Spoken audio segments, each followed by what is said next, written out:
Salam,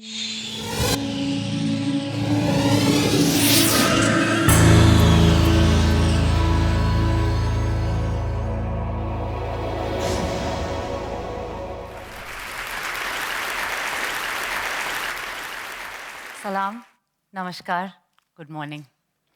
Given my TED profile, you might be expecting that I'm going to speak to you about the latest philanthropic trends, the one that's currently got Wall Street and the World Bank buzzing, how to invest in women, how to empower them, how to save them. Not me. I am interested in how women are saving us. They're saving us by redefining and reimagining a future that defies and blurs accepted polarities. Polarities we've taken for granted for a long time, like the ones between modernity and tradition, first world and third world, oppression and opportunity. In the midst of the daunting challenges we face as a global community, there's something about this third way raga that is making my heart sing. What intrigues me most is how women are doing this, despite a set of paradoxes that are both frustrating and fascinating. Why is it that women are, on the one hand, viciously oppressed by cultural practices, and yet, at the same time, are the preservers of cultures in most societies? Is the hijab or the headscarf a symbol of submission or resistance? When so many women and girls are beaten, raped, maimed on a daily basis in the name of all kinds of causes, honor, religion, nationality, what allows women to replant trees, to rebuild societies, to lead radical, non-violent movements for social change? Is it different women who are doing the preserving and the radicalizing, or are they one and the same? Are we guilty, as Chimamanda Adichie reminded us at a TED conference in Oxford, of assuming that there is a single story of women's struggles for their rights, while there are in fact many? And what, if anything, do men have to do with it? Much of my life has been a quest to get some answers to these questions. It's taken me across the globe and introduced me to some amazing people. In the process, I've gathered a few fragments that helped me shed some light on this puzzle.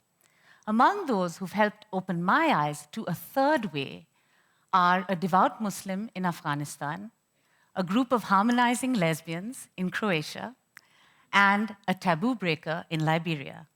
I'm indebted to them, as I am to my parents, who for some set of misdemeanors in their last life were blessed with 3 daughters in this one, and for reasons equally unclear to me, seem to be inordinately proud of the 3 of us.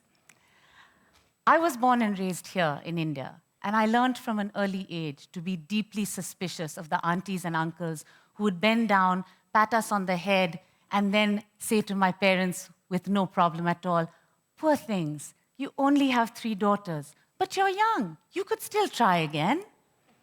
My sense of outrage about women's rights was brought to a boil when I was about 11.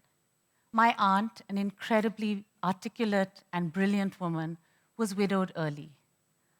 A flock of relatives descended on her. They took off her colorful sari. They made her wear a white one. They wiped her bindi off her forehead. They broke her bangles. Her daughter, Rani, a few years older than me, sat in her lap, bewildered, not knowing what had happened to the confident woman she once knew as her mother. Late that night, I heard my mother begging my father, "Please do something, Ramu. Can't you intervene?" And my father, in a low voice, muttering, "I'm just the youngest brother. There's nothing I can do. This is tradition." That's the night I learned the rules about what it means to be female in this world. Women don't make those rules, but they define us, and they define our opportunities and our chances. And men are affected by those rules too. My father, who had fought in 3 wars, could not save his own sister from this suffering.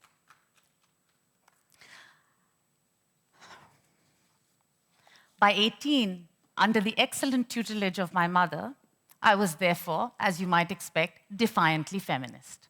On the streets, chanting, "Hum Bharat ke nari hai, phool nahi chingari hai, We are the women of India. We are not flowers. We are sparks of change. By the time I got to Beijing in 1995, it was clear to me the only way to achieve gender equality was to overturn centuries of oppressive tradition.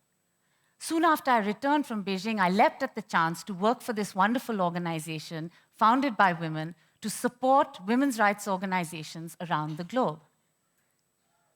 But barely 6 months into my new job, I met a woman who forced me to challenge all my assumptions.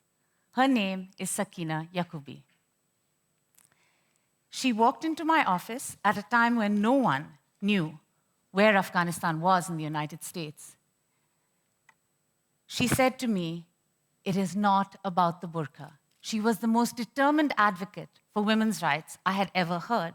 She told me women were running underground schools in her communities inside Afghanistan, and that her organization, the Afghan Institute for Learning, had started a school in Pakistan.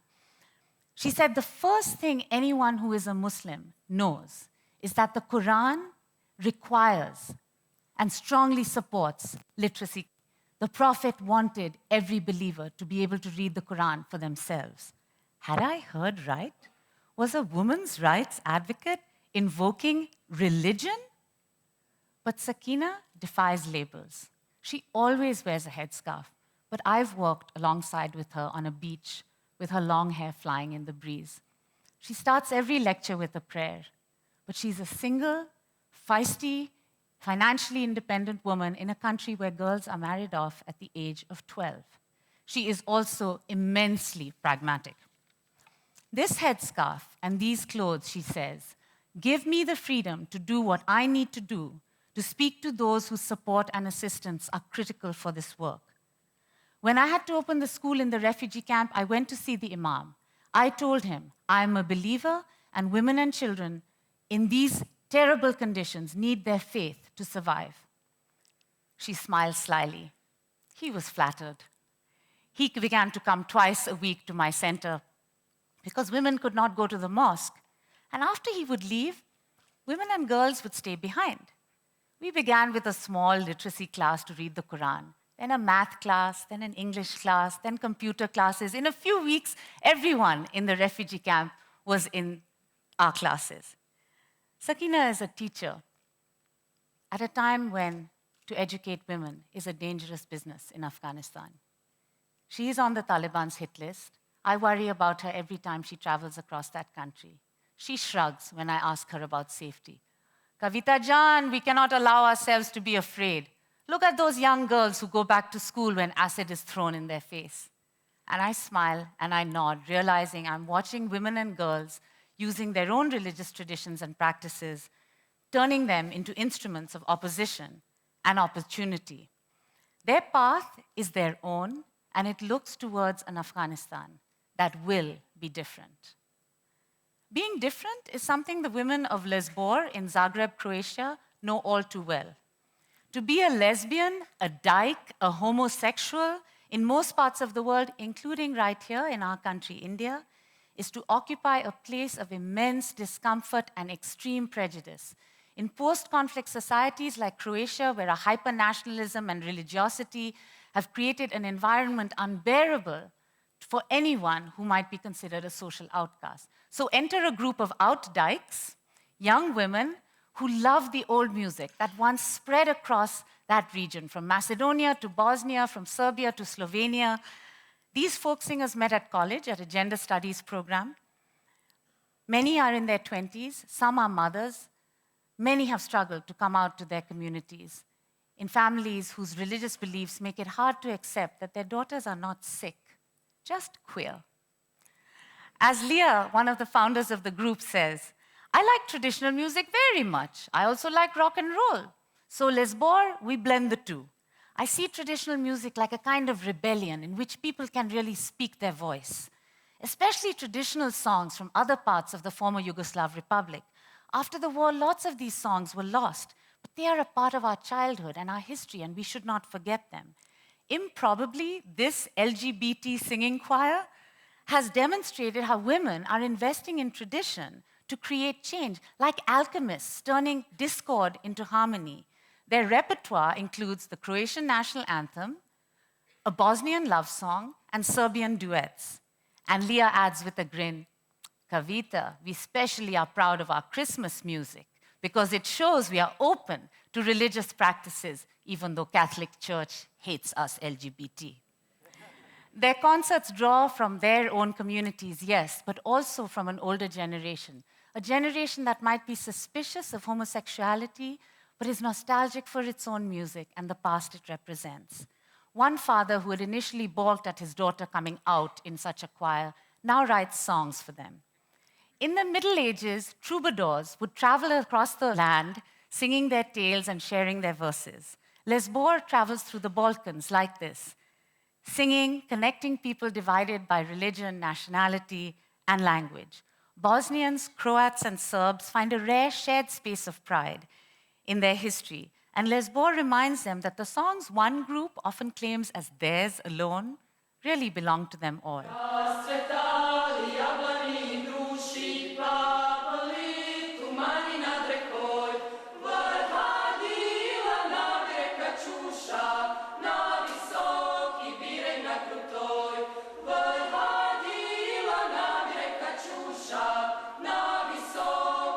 Yesterday, Malika and Usha showed us that music can create a world more accepting of difference than the one we have been given. The world Lema Bowie was given was a world at war. Liberia had been torn apart by civil strife for decades. Lema was not an activist. She was a mother of 3, but she was sick with worry. She worried her son would be abducted and taken off to be a child soldier. She worried her daughters would be raped. She worried for their lives. One night, she had a dream. She dreamt she and thousands of other women ended the bloodshed. The next morning at church, she asked others how they felt. They were all tired of the fighting. We need peace, and we need our leaders to know we will not rest until there is peace. Among Lema's friends was a policewoman who was Muslim. She promised to raise the issue with her community. At the next Friday's sermon, the women who were sitting in the side room of the mosque began to share their distress at the state of affairs. What does it matter, they said. A bullet doesn't distinguish between a Muslim and a Christian. This small group of women determined to bring an end to the war, and they chose to use their traditions to make a point. Liberian women usually wear lots of jewelry and colorful clothing. But no, for the protests, they dressed all in white. No makeup. As Lema said, we wore the white, saying we were out for peace. They stood on the side of the road on which Charles Taylor's motorcade passed every day. They stood for weeks, first just 10, then 20, then 50, then hundreds of women wearing white, singing, dancing, saying they were out for peace. Eventually, opposing forces in Liberia were pushed to hold peace talks in Ghana. The peace talks dragged on and on and on. Lema and her sisters had had enough. With their remaining funds, they took a small group of women down to the venue of the peace talks and they surrounded the building. In a now famous CNN clip, you can see them sitting on the ground, their arms linked. We know this in India. It's called a gherao. Then things get tense. The police are called in to physically remove the women.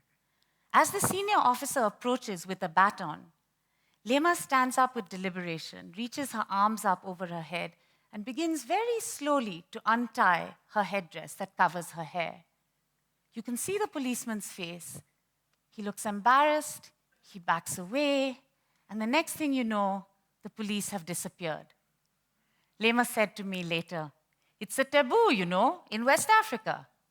If an older woman undresses in front of a man because she wants to, the man's family is cursed."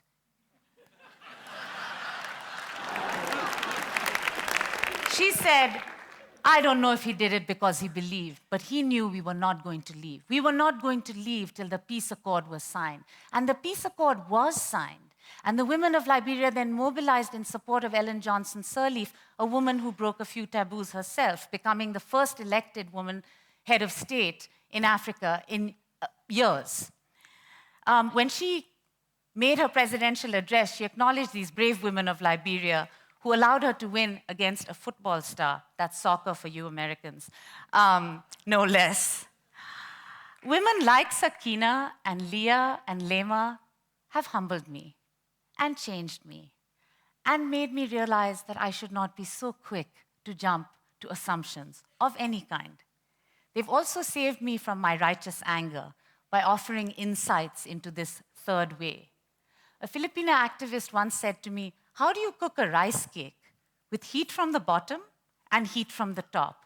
The protests, the marches, the uncompromising position that women's rights are human rights, full stop, that's the heat from the bottom. That's Malcolm X and the suffragists and gay pride parades. But we also need the heat from the top. And in most parts of the world, that top is still controlled by men. So to paraphrase Marx, women make change, but not in circumstances of their own choosing. They have to negotiate. They have to subvert tradition that once silenced them in order to give voice to new aspirations. And they need allies from their communities. Allies like the imam, allies like the father who now writes songs for a lesbian group in Croatia, allies like the policeman who honored a taboo and backed away, allies like my father, who couldn't help his sister but has helped 3 daughters pursue their dreams. Maybe this is because feminism, unlike almost every other social movement, is not a struggle against a distinct oppressor. It's not the ruling class or the occupiers or the colonizers. It's against a deeply held set of beliefs and assumptions that we women far too often hold ourselves. And perhaps this is the ultimate gift of feminism, that the personal is in fact the political. So that, as Eleanor Roosevelt said once of human rights, the same is true of gender equality, that it starts in small places, close to home, on the streets, yes, but also in negotiations at the kitchen table, and in the marital bed, and in relationships between lovers and parents and sisters and friends. And then you realize that by integrating aspects of tradition and community into their struggles, women like Sakina and Leah and Lema, but also women like Sonia Gandhi here in India and Michelle Bachelet in Chile and Shirin Ebadi in Iran are doing something else. They're challenging the very notion of Western models of development.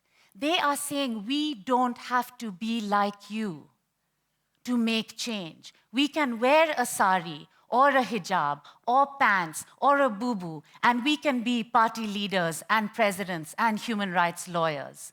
We can use our tradition to navigate change. We can demilitarize societies and pour resources instead into reservoirs of genuine security. It is in these little stories, these individual stories, that I see a radical epic being written by women around the world. It is in these threads that are being woven into a resilient fabric that will sustain communities that I find hope. And if my heart is singing, it's because in these little fragments, every now and again, you catch a glimpse of a whole new world, and she is definitely on her way. Thank you.